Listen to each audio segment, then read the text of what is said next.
Então, muito boa tarde. Sejam todos bem-vindos a mais uma conversa promovida pela MAPA Associação Cultural. Hoje vamos falar de poesia, porque temos o prazer de ter entre nós o nosso convidado, Jorge Castro, que é um poeta com uma extensa obra publicada, tem se não me engano, cerca de 14 livros publicados de poesia e 3 de prosa.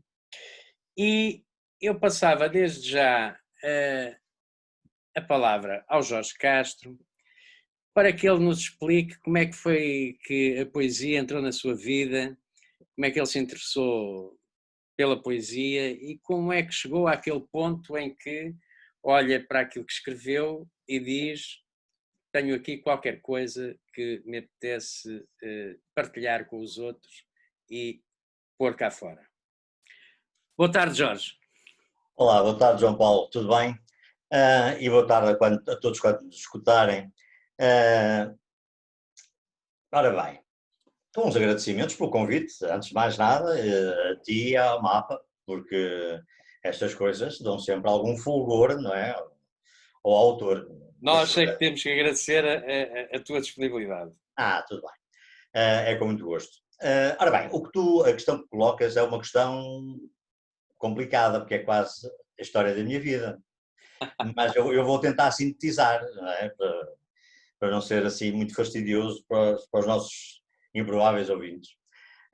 Então é assim, muito rapidamente ler, eu sempre li, desde que me conheço.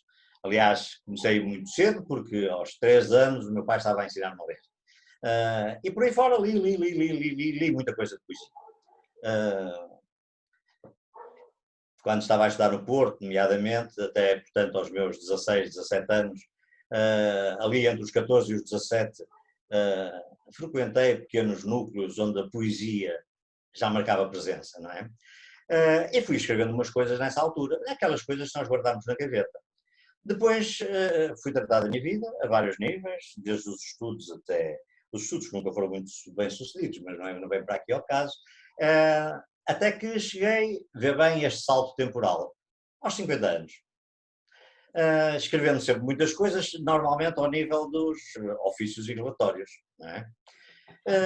De repente, portanto, como eu digo, por volta dos meus 50 anos, uma irmã minha teve o bom gosto, o bom senso, chama-lhe o que quiseres, de me inscrever numa oficina de escrita criativa, que estava a ser promovida ali pela Câmara de Cascais, na altura em que o José Jorge Letria estava como vereador da Cultura. Promoveu, aliás, uma série de ações a esse nível.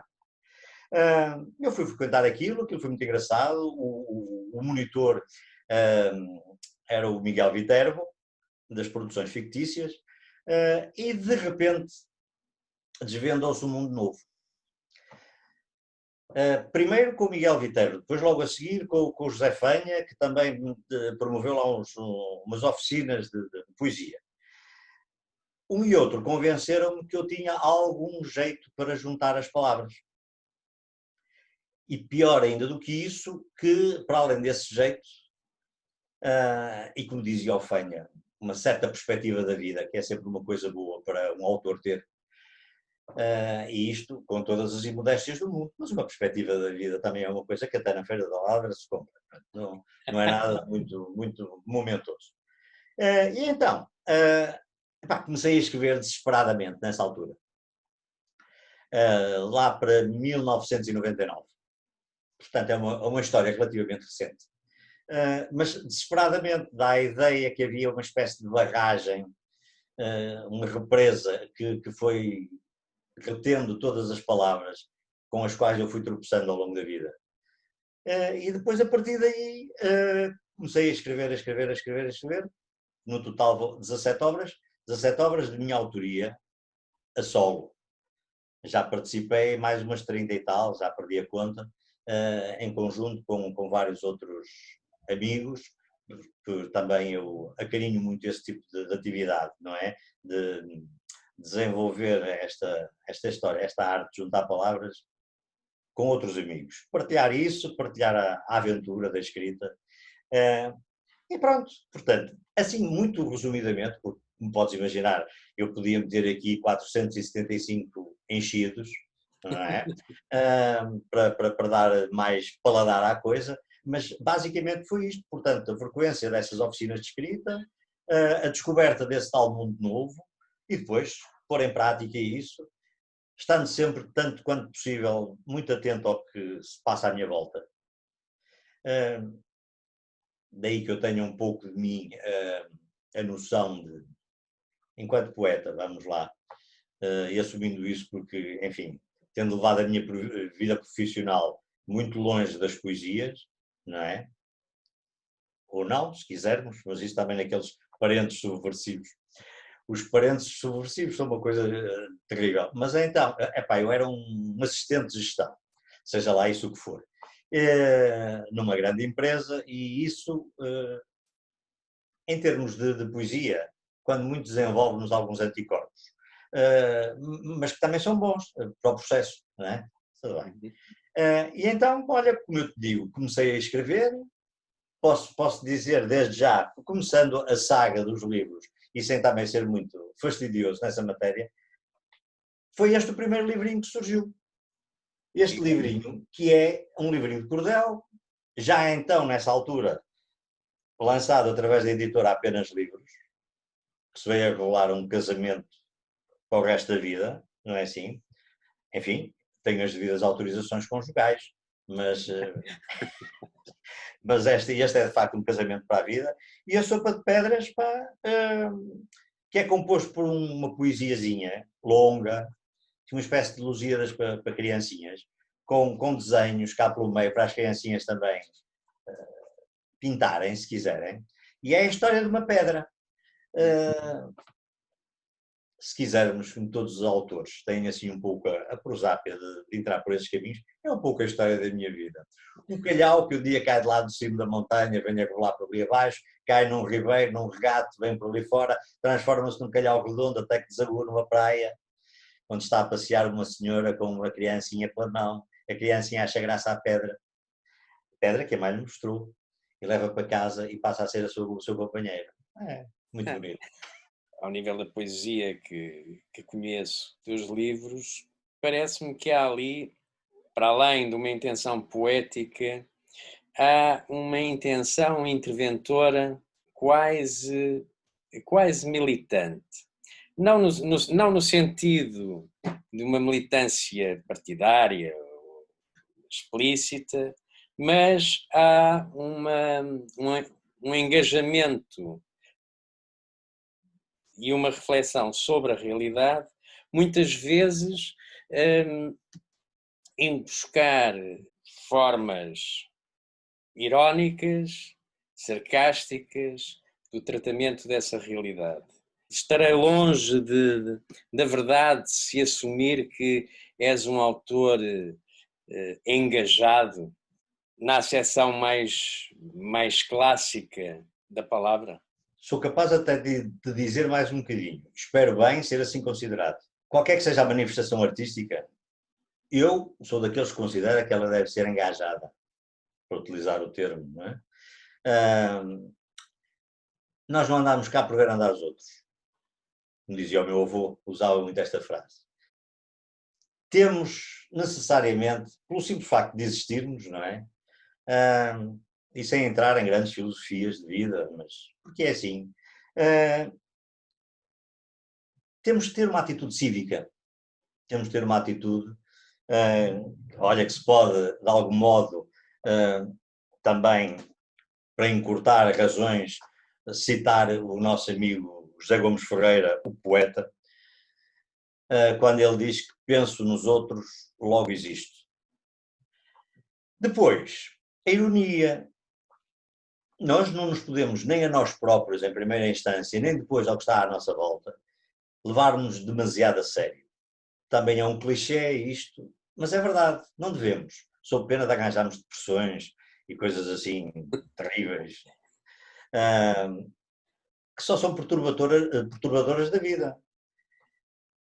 Devemos olhar para as coisas, por um lado, com alguma bonomia, com alguma condescendência, mas sempre com alguma, porque depois o resto tem que ser visto com olhos de ver.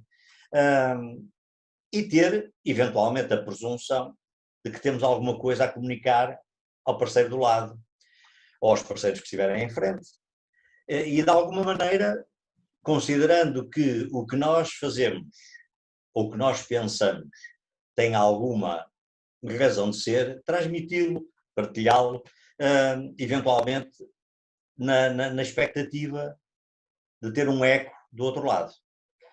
Alguém do outro lado será elementarmente receptivo ao que estamos a fazer, o que estamos a dizer. Fundamentalmente, como eu digo, quando se trata de qualquer manifestação artística, pintura, escultura, poesia, se é certo que se destinam a despoltar emoções no próximo, não é? Interessa realmente que essas emoções transcendam as flores e os passarinhos, que são coisas absolutamente notáveis na nossa vida, mas a nossa vida não se resume a isso, principalmente sabendo que os passarinhos se alimentam das flores e as flores precisam muito dos passarinhos para serem flores. Estou com como agora, está fresquinho, mas é assim, e portanto, quer dizer, a ideia será sentir-nos parte de uma cadeia, não é? Somos um mero elo de uma cadeia, mas essa cadeia deve ser tão forte quanto possível. E portanto o que transmitimos tem que fazer algum sentido. E eventualmente corrigirmos a mão. Só darmos conta de que eventualmente cometemos um erro, normalmente quando contactamos o outro, porque se nos fecharmos em nós próprios em relação a grandes sabedorias, essa sabedoria é sempre demasiado limitada para ser verdadeira, não é? Acho que respondi mais ou menos à tua pergunta. Mas de qualquer forma, em cada livro que eu escrevo, isso é fundamental. A ironia vem muito de alguns dos poetas com os quais eu fui passando, de que destacava o O'Neill, não é? E que foram os meus professores, não é? Mas podemos ir buscar até o Nicolau Tolentino, o Gil Vicente, lá mais para trás. É a tal história, são indivíduos que me ensinaram muito a não levar a vida demasiado a sério, sendo sempre absolutamente sérios naquilo que estão a dizer. Outra característica que a tua poesia suscita é, de facto, o de ser uma poesia que parece escrita mais até para ser dita, quase, do que para ser simplesmente lida. Eu gostava um bocadinho que tu falasses sobre isso, até porque tu tens uma característica pessoal também, que é a de conjugares o facto de escreveres poesia com o facto de dizeres poesia. Eu já te ouvi dizer poesia várias vezes e dizes tão magistralmente como escreves. Gostava que tu, digamos, refletisse um pouco sobre essa característica que não sou só eu a encontrar, com certeza. Sim, senhor. Também é um trabalho algo penoso, porque trata-se de estar a falar de mim próprio, não é? Mas vou tentar objetivar um bocadinho. Eu gosto muito da língua portuguesa, da língua que falamos. Esse é o primeiro ponto, é o ponto de partida. Acho, por outro lado, que a poesia pode e deve, ou deve ser um primordial ato de comunicação. Só escrevo poemas para serem ditos. E posso até dizer mais, isto aqui não será propriamente um segredo, mas é uma confidência que se pode divulgar. Eu não tenho nenhum poema publicado que não tenha já sido dito em qualquer lado. Dito por mim, independentemente de ter sido dito por outros, por vezes me honram com essa distinção, mas por mim esse poema já foi dito em qualquer lado. E apesar, enfim, de alguma profusa obra, todos essas centenas largas de poemas que aí estão foram de facto ditos. exatamente na perspectiva de que suponho ter qualquer coisa para comunicar. E comunico até em função das circunstâncias que se me deparam em cada sessão em que participo, qualquer canto para onde seja convidado, ou daqueles em que eu próprio organizo e desenvolvo uma atividade à volta da poesia, normalmente partilhando esse espaço com outros amigos, como é do teu conhecimento, e é do conhecimento de muita gente. Não gosto muito de me sentir sozinho nessas coisas, não é? Não é propriamente por inibição, mas tem muito a ver com essa história do companheirismo, que deve ser suportado, que pode e deve ser suportado pela poesia também. Bom, e uma das coisas que é muito interessante é fazer uma poesia a várias mãos, não é assim? Talvez uma escultura não resulte muito, não sei, nunca experimentei, ou até uma pintura, uma sinfonia, mas na poesia a coisa por vezes funciona e é muito engraçado pelos enlaces que se criam. E então é isso. Depois, prende-se também com a tal necessidade, enfim, isto é muito anos 60, se quisermos, anos 70, comunicar, como falámos há pouco, não é? Trata-se de comunicar, de passar uma mensagem qualquer. Portanto, quando junto as palavras, essas palavras têm um sentido, quer que tenham um sentido imediato, independentemente de poderem ter vários sentidos subliminares, não é? Também tento fazer esse exercício a cada passo, mas há uma mensagem imediata que é transmitida. O poema que eu digo, quem o ouve, o receptor, percebeu qualquer coisa daquilo. Independentemente depois, normalmente nas sessões de poesia, quando elas transcendem a meia hora, já ninguém tem paciência para ouvir nada, como é evidente. Não é? De qualquer forma, exatamente essa contenção é fundamental também termos, e portanto, a mensagem clara, quando o indivíduo está a falar, porque é difícil prender a atenção das pessoas durante um muito largo período de tempo.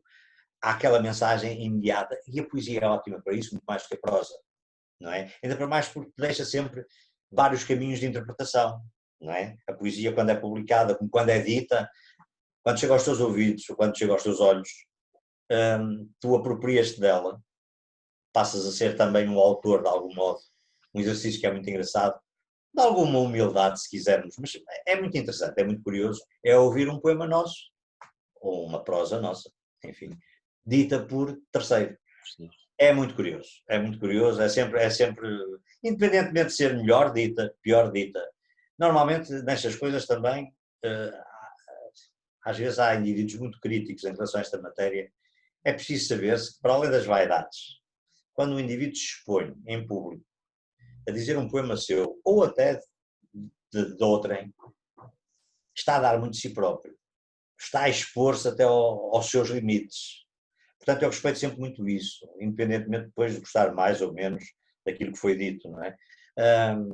Isso é sempre muito respeitável. E pode ser uma mera vaidade. Sou homem, nada de que é humano me é estranho, não é? Já dizia o outro. E a gente sabia coisas, não é? Portanto, tu chegas ao teu público através de uma série de atividades que têm a poesia como fulcro, porque tu dinamizas uma série de atividades à volta da poesia, onde a poesia é dita, em sessões periódicas.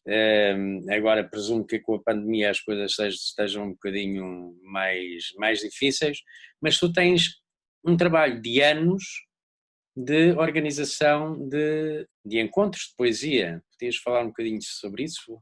Sim, com todo o gosto.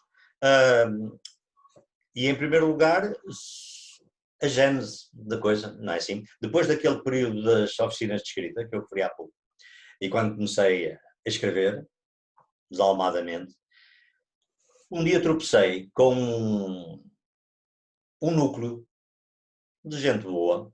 O seu mentor era o Pedro Mota, ainda anda por aí, um astrofísico, que aliás aí está na crista da onda neste momento, mas muito dado às poesias, e que organizou uma espécie de tertúlia, que é um uma palavra que eu também, com que eu engalinho um pouco, mas pronto, uma tertúlia, um círculo de poesia na livraria Lê Devagar, onde ainda era no bairro Alto.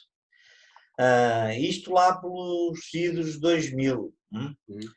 Aquilo era religioso. Às quintas-feiras tínhamos uma sessão de poesia, em que se juntava, como eu digo, um círculo de uma dúzia, uma vintena, uma quarentena das outras pessoas, em que a sessão decorria num esquema de parada e resposta. Aqui começava a volta das 9h30 e às vezes ia até às 2 da manhã, 3 da manhã. Parada a resposta em termos de poesia. Eu dizia um poema que suscitava uma resposta de algum dos elementos do grupo em forma de poema também. E passávamos horas naquilo. E isto levou anos, uns 5 anitos bem contados. E esmoreceu muito quando a Ler Devagar teve de encerrar para a construção de um condomínio fechado, que por acaso nunca teve lugar. Mas o que é verdade é que acabaram com o Espaço Cultural de Lisboa, que era absolutamente fabuloso. Aquilo tinha ações a partir das 18 horas, tinha ações extraordinárias de todas as áreas da cultura, palestras umas em cima das outras, sessões deste tipo, workshops, o diabo a quatro. Mas o que é um espaço cultural ao pé da hipótese de um condomínio fechado? Não é nada, não é nada, não é nada. Não é nada, e como se vê, ou pelo menos não pode nada, não pode. Houve uma série de agitações para tentar manter aquele espaço, mas foi impossível. Depois a Ler Devagar passou para o Braço de Prata, mas aquilo ali, em termos de poesia, nunca funcionou muito bem. Depois veio aqui para a LX Factory, é? Onde ainda está, Sim. e com umas ramificações ali para Óbidos. É? Mas as sessões de poesia nunca voltaram a ter a pujança que tinham. E a pujança, a cadência e tal e tal. Entretanto, abre a Biblioteca Municipal de Cascais em São Domingos da Rana, no meio de um bairro clandestino, biblioteca em relação à qual nunca se percebeu muito bem porque é que foi feita ali e nunca ninguém deu muito por aquilo. Curiosamente, desde o momento em que abriu, em 2005, e eu sou testemunha disso, formavam-se filas à porta de gente que se queria inscrever. E aquela biblioteca tinha uma pujança de participação das pessoas fabulosa. Eu conhecia a senhora, a diretora, Helena Xavier, que estava lá, que estava lá desde a inauguração, e, como diz o outro, deitei a escada, tendo constatado que grande parte da rapaziada que aparecia em Lisboa era o do Eiras ou de Cascais, convoquei aquela gente e começamos a puxar essa poesia vadia para uma coisa que passou a chamar-se Noites com Poemas. Noites com Poemas. Noites com Poemas. E que tiveram lugar ali na biblioteca durante 9 anos. Às 2x3 o modelo diversificou-se um pouco, enriqueceu-se, porque passamos a levar convidados. E depois a coisa era engraçada, porque na primeira parte falava o convidado e falava sobre o que lhe deste na realíssima gana, com total abertura. Devo dizer também, a bem da autarquia, que nós tivemos toda a liberdade de movimentos enquanto fizemos aquela ação lá. Como eu digo, com uma constância de 9 anos. Durante 9 anos juntou-se ali aquela rapaziada. E então, que levávamos um convidado que falava sobre as mais desvairadas coisas, desde a calçada portuguesa aos faróis, aos azulejos. O Francisco Simões foi lá falar aqui do Parque dos Poetas e das esculturas e como é que toda aquela história nasceu. E, por aí fora. Ou seja, em 100 sessões contabilizamos cerca, eu gosto sempre de dizer isto no plural, porque juntei um grupo de pessoas à minha volta, que às vezes era o chamado núcleo duro, e todos nós tivemos um bocadinho de participação. Está bem, eu era o dinamizador e o divulgador e mais não sei o quê, mas houve mais gente envolvida, não é? Se proporcionar, até se pode daqui a pouco referenciar essa gente, porque faz sentido. Bom, mas então, para dizer que na primeira parte o convidado falava sobre o que queria, na segunda parte os poetas presentes pagavam ao convidado em forma de poema. Note-se que durante todos aqueles 9 anos nós não gastámos um cêntimo à Câmara e nenhum de nós foi remunerado coisa nenhuma. O que é, se calhar, e devo confessá-lo, uma prática pouco salutar. Mas muito apreciada. Isso indubitavelmente, sendo que eu, de cada vez que fazia uma ação, e devo-te confessar, cheguei a dizer isso várias vezes em voz alta, sentia-me um pouco a trair os meus pares. Mas, enfim, a minha ação era uma ação, como eu digo, de cidadão, não é? De município, nunca tive ligação nenhuma à Câmara, como não tenho agora em relação à Câmara de Oeiras, estando a participar em várias coisas, mas como município, tão somente, não é? E pelo gozo, pela fruição da coisa. Pela fruição da coisa também partilhada com os outros, sempre, não é? Uhum. E é assim, essa ação veio-se desenvolvendo por aí fora, já fiz alguma, isso eu em determinado momento, por razões que não vêm aqui ao caso, também pode ser para uma conversa lá mais à frente, mas cessei esta atividade na Biblioteca de São Domingos de Rana. Nota uma coisa, já agora porque não é preciso estarmos cá com modéstias, nem falsas modéstias, nem coisa nenhuma, as coisas são o que são e isso está documentado, portanto, a participação média em cada uma daquelas sessões, que tinha lugar normalmente um dia da semana, ao fim do dia, portanto depois de um dia de trabalho, foi de 60 pessoas, Uhum. ao longo desses 9 anos, participação média. Portanto, foi uma coisa de sucesso, obviamente. Num sítio para onde não havia transportes, as pessoas que iam para lá tinham que ir por amor, não é? Às vezes puxadas por uma corda, mas tinham que ir. Tinham que voluntariamente ir, portanto não se tratava, não havia facilidades, não é assim? Nem nenhum chamariz especial, a não ser de facto estarmos ali um pouco no convívio. Nem o cafezinho que de vez em quando lá havia se manteve durante muito tempo, portanto também não era por aí. E é assim, agora neste momento, isso foi puxado para Oeiras, pelas tais razões, Uhum. não é que a razão desconhece, mas que são assim, não têm nem pouco mais ou menos a regularidade que lá tinham, é uma espécie de manutenção do nome, não é? Da marca.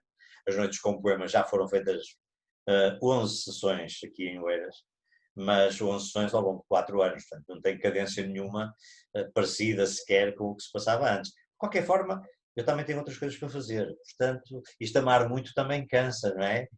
E para além de a poesia, particularmente a tua poesia, chegar ao consumidor final, digamos, através dessas sessões de poesia que dinamizaste e continuas a dinamizar há cerca de 20 anos, como é que os teus livros chegam ao leitor? Isto é, passam pelos circuitos, digamos, tradicionais e clássicos da edição e da distribuição e da venda do livro, ou tens algum canal alternativo para chegar ao teu leitor? Muito bem, ponho alternativo nisso. Então é assim, eu tenho a sorte, a felicidade, o jeito, o que tu quiseres chamar-lhe, de ter uma ótima relação com a Fernanda Frazão. Fernanda Frazão é a dona da editora Apenas Livros, com quem eu tenho o tal contrato conjugal que referi há pouco.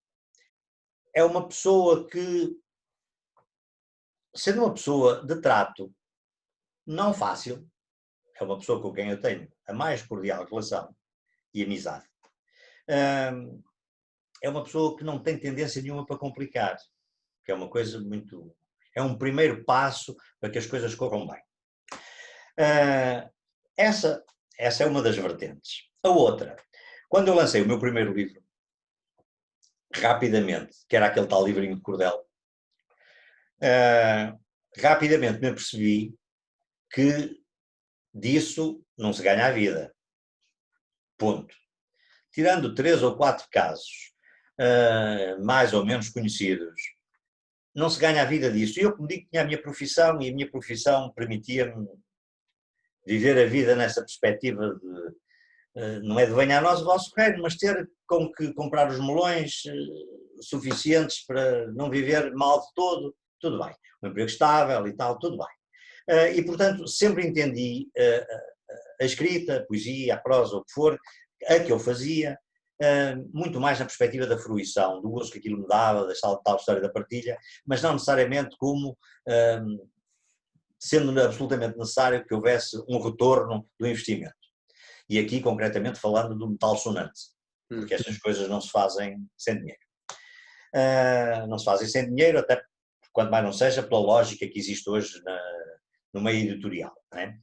E então eu apercebi-me que não havia retorno nenhum, porque, por exemplo, a Fernanda Frazão, enquanto distribuía os livros, apesar de serem livrinhos de cordel baratíssimos, 3 euros, 4 euros, 3 euros e meio, não sei o que mais, 9 de cada 10 vendedores, portanto livrarias, não lhe devolviam, vendiam livros, e eu cheguei a assistir a vendas de dezenas de exemplares, em determinadas sessões também, e o dinheiro não vinha, ficava lá, no fundo perdido. Portanto, rapidamente também, e outra coisa, e apurei que para termos uma distribuidora, a editora entrega entre 56% e 58% do preço de capa à distribuidora. O que foi uma coisa que nunca me caiu bem, estás a ver? Pronto, a distribuidora está bem, tem o trabalho, mas é um trabalho muito relativo em relação à produção poética ou de prosa, não é assim? E portanto os valores em jogo, bom, desde logo porque o autor recebe zero, e portanto nem vale a pena estar com grandes pruridos a esse nível. Quando a editora recebe alguma coisa, já não é mau. Normalmente, antes de chegar ao autor, a distribuidora faliu e a editora está a caminho, ou já faliu também. A única experiência que eu tive, aliás, nessa área, não vou citar a editora, não interessa, e nada por aí. Sei que tem livros espalhados por toda parte, até já encontrei livros meus para no Porto. Fiquei muito honrado. Até hoje não vi um cêntimo daquele investimento. E estou convencido que não é para ver. Pelo contrário, quando eu preciso de um livro para um amigo, pago cerca de 10 euros por exemplar. Bom, tudo bem. E a lógica é esta. Portanto, eu nunca me dei bem com essa história dos circuitos comerciais tradicionais. Ando, portanto, perguntas-me e respondendo à tua questão. Como é que eu faço a divulgação dos meus livros? Ando com eles às costas. Faço uma sessão aqui, faço uma sessão ali, estão lá livros, e normalmente a rapaziada, não sei se posso dizer isto em termos de autoridade tributária, mas normalmente a rapaziada paga mais ou menos o preço de custo, que é por esse preço mais ou menos que eu ponho o livro disponível. Muitas das vezes com apoios daqui ou dali, nessa altura os livros são oferecidos, sei lá, tive um apoio, um dos livros em prosa, era a Farândola do Solstício, acerca da minha infância passada em terras de Miranda do Douro. A Câmara adquiriu uma mão cheia de exemplares que foram para lá, mas o negócio foi com a editora, não tive nada a ver com isso. Bom, e portanto ando com os livros. Os livros, quem quer um livro, manda-me mail e eu mando por correio. Basicamente é isso. Já agora, como uma pequena nota publicitária, jc.orca@gmail.com. jc.orca@gmail.com. E já agora, podias, já que estás a levantar essa questão das pessoas chegarem a ti, quais são os livros que neste momento ainda tens disponíveis para já? Sei que acabaste de editar um livro. Vamos falar sobre esse livro e sobre aquilo que se está a passar com esse livro. Esse livro chama-se? Esse livro chama-se, espera aí que eu vou mostrar, já agora, com capa e tudo. Pronto. O livro chama-se, tenho que pôr aqui à minha frente. Poemas Dispersos e Consentidos. Exatamente. Cá temos em baixo, pá. Deixa cá ver, aqui assim, há apenas livros, uma vez mais, não é assim? Sim. O logo da minha editora, da minha querida editora. Este livro foi um livro rápido, os poemas estavam todos feitos. E eu vou aqui dizer uma barbaridade para o teu, nosso, distinto público. O livro, a feitura deste livro, eu tenho feito um livro por ano, mais ou menos. E é verdade também que há um ano e meio que não fazia nenhum. Portanto, estava na altura. Eu tenho tido tantos a fazer que um livro precisa sempre que nos sentemos um bocado sobre ele, não é? Mesmo depois de feito, eu gosto muito de, como dizia quem era o Fernão Lopes, salvo erro, lamber como a ursa lamba os filhos, lamber o livro como a ursa lamba os filhos, não é? há esse trabalho depois da coisa já estar feita, passar aquilo ali por muitas voltas, amassar muito bem a massa. Mas de repente aconteceu aqui um pequeno sobressalto, vamos chamar assim. A Câmara Municipal de Oeiras, pela mão do seu presidente, lançou um concurso de poesia, que tem, e vamos dizer que esse será um aspecto colateral, tem um prémio interessante. O prémio, aliás, o concurso divide-se, vamos lá, em 2 escalões, um para iniciados e outro para consagrados, sendo que, de algum modo, a proposta ou a apresentação a concurso deve ser feita pela editora. Sim. E não pelo autor. Okay. Ora bem, e essas editoras está definido no regulamento de concurso que deverão ser editoras com nome na praça. Sim. Eu acho que a minha editora tem nome na praça. Não sei se foi uma das selecionadas ou não, mas tem nome na praça, tem 1000 e tal títulos publicados. Apesar de ser uma editora marginal. Marginal que é ali ao lado, não é? Portanto, é uma grande editora, pá. É uma grande editora de gente boa.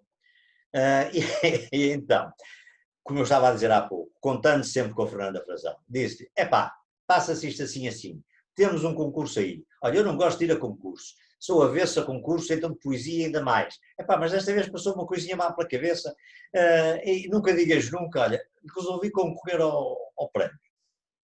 E ela disse, está bem, tens aí trabalho feito. Eu tenho sempre trabalho feito, como eu digo, tenho, neste momento sem modéstias, como eu digo, porque escrevo assim um bocado desarvoradamente, tenho matéria lá em casa para mais 3 ou 4 livros, eventualmente.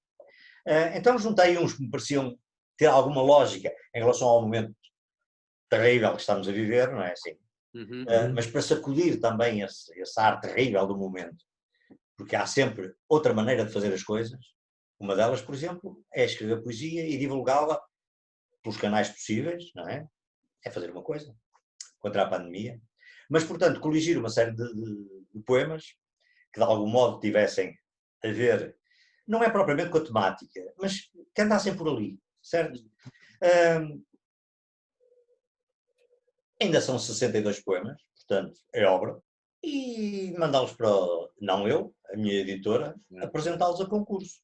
Mas apresentá-los a concurso e, de algum modo, e se quiseres, não tem grandes veleidades, como é evidente,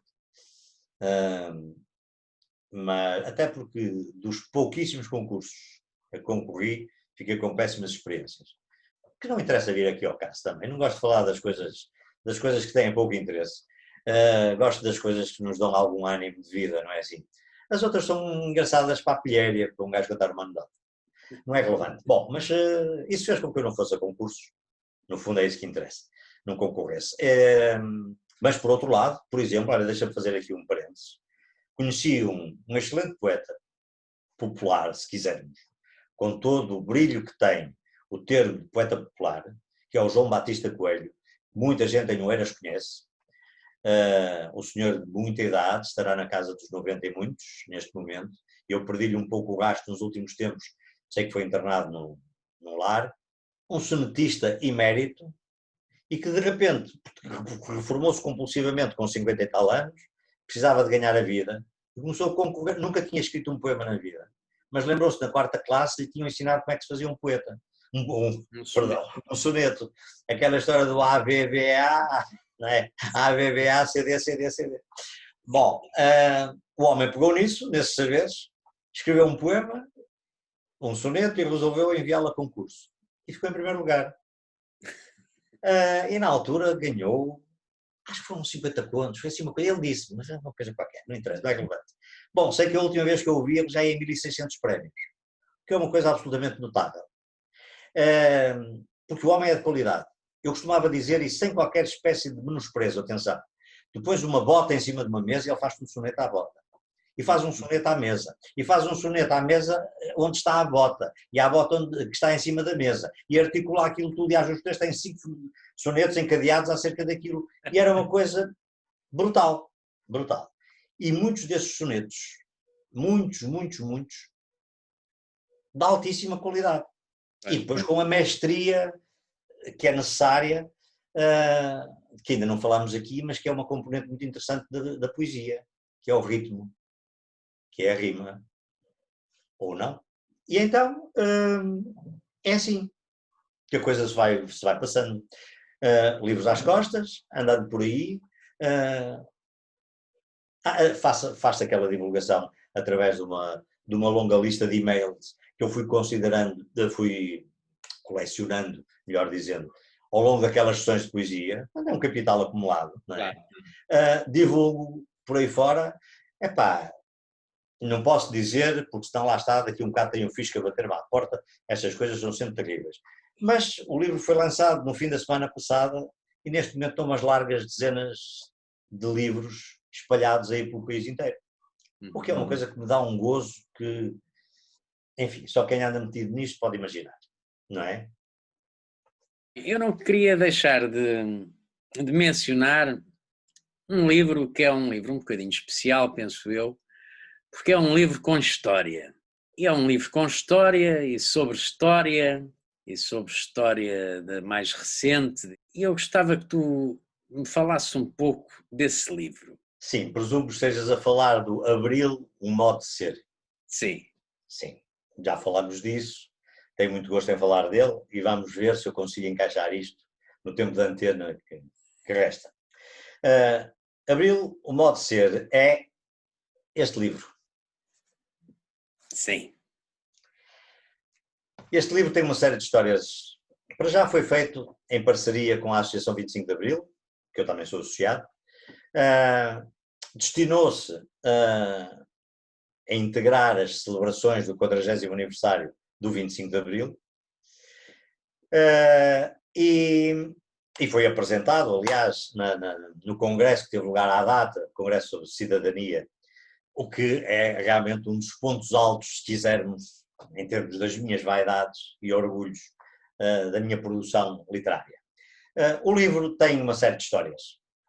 Encurtando, o meu filho, que era estudante nas Caldas da Rainha, numa feira de velharias, sabia que eu andava à procura de uma máquina de escrever, das antigas, encontrou uma muito engraçada, estava a olhar para ela interessado, e estava um velhote ao lado dele, que também estava interessado na máquina, que às 2x3, quando se percebeu que ele queria levar a máquina, olha lá, para que é que tu queres a máquina, pá?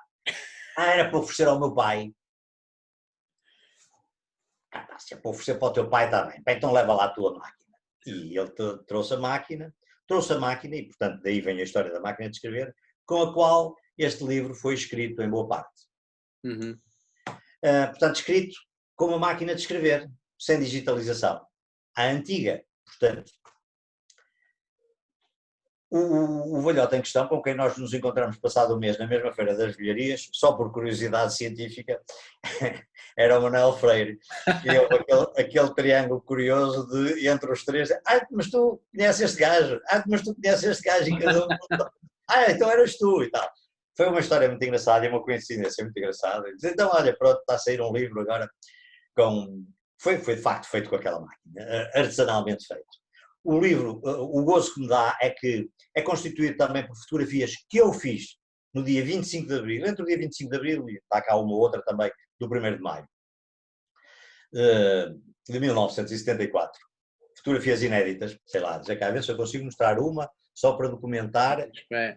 Sim. Ora bem. Sim. Não é? Sim, sim. E depois, aqui ao lado, vamos lá ver o texto escrito. Não se consegue ler.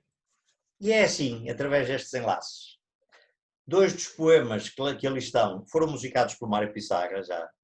E, portanto, é este encadeado de enlaces que faz a razão de ser de se escrever poesia. Ou de um gajo como eu, Jorge Castro, escrever uns poemasitos, que às vezes também são musicados e bem por um tal João Paulo Oliveira.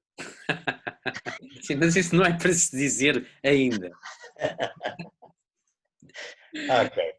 O tempo passa num instante e, de facto, o tempo para a nossa conversa está a chegar ao fim. Tive muito, muito prazer em ter aqui comigo a falar sobre a tua poesia, o teu processo de chegares às pessoas. Esse pormenor de tu, no dia 25 de Abril, teres saído para tirar fotografias liga-se a uma outra faceta tua que não foi aqui abordada, que é a tua faceta de fotógrafo, porque eu tenho também conhecimento de que tu sais com a tua máquina fotográfica ou telemóvel, ou seja lá o que for. Máquina fotográfica, máquina fotográfica. É velha guarda. Máquina, és ainda homem de máquina fotográfica. Apesar de ser digital, como é evidente, mas é máquina fotográfica. E tiras fotografias que publicas muitas vezes naquele grupo de fotografia de Oeiras. É o núcleo de fotografia do Oeiras, sim, De fotografia de Oeiras. Onde aparecem excelentíssimos trabalhos. Hein? É verdade, sou testemunha disso. Jorge, resta-me agradecer-te muito a tua presença e dizer já que esta conversa é incompleta e, portanto, havemos de ter mais oportunidades para trocarmos publicamente impressões. João Paulo, o agradecimento é meu, é mútuo, vamos lá, é evidente. Isto faz parte também de sermos um pouco conhecidos, não é? E é sempre uma oportunidade, no meu caso, uma oportunidade rara, como é evidente. Ainda para mais porque ela está muito bem adubada, não é? Com os afetos, que vamos mantendo e que manteremos. Obrigado também à MAPA, não é? Pela oportunidade. E pronto, estamos cá para lavar e durar. Muito Até ver, só para rematar, não te convido agora para vir beber um copo, porque o tempo é de constrangimento, mas olha que eu vou, hein? Temos um grupinho que às quintas-feiras não perdoa. É preciso Que as pessoas te deem com cuidado, distanciamento, essas coisas todas, muito respeito. Aliás, fazemos sempre várias orações à DGS, salvo seja, mas não perdoamos. Muito bem. Um grande abraço. Muito obrigado, um grande abraço e até à próxima. Até à próxima.